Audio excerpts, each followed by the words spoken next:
नमस्कार।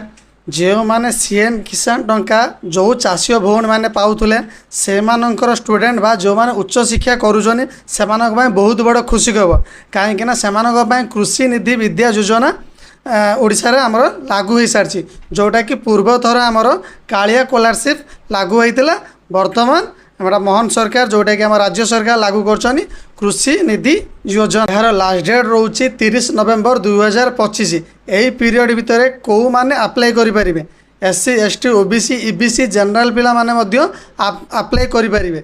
यार केत गुड़िया नियमावली अच्छी डॉक्यूमेंट अच्छी जो माने सीएम किसान ने कंटिन्यू टंका पाउथिबे सेही मानकर पिला माने ये योजना रे अप्लाई करें।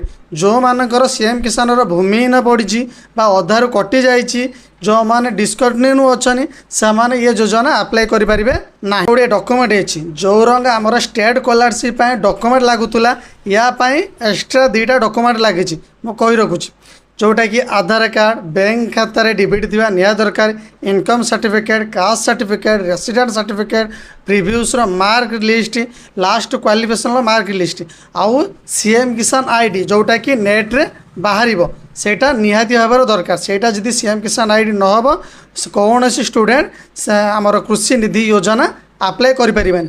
यार वर्ष को 1 लाख पर्यंत स्टाइपेंड दौची आमर कास्ट अनुसार यह स्टाइपेंड रिलीज होची जो माने ए पर्यंत यही योजना रे जानी पारु नांती किंबा जानिया चाहूचनी से माने आम सबीरा जनसेवा केंद्र कार्तिक पाखे आसिक जोगाजोग करंतु आ अधिक किसी जानिया हेले मते निहाती भाव में कमेंट करंतु से फुल डिटेल्स रे बुझे देबी।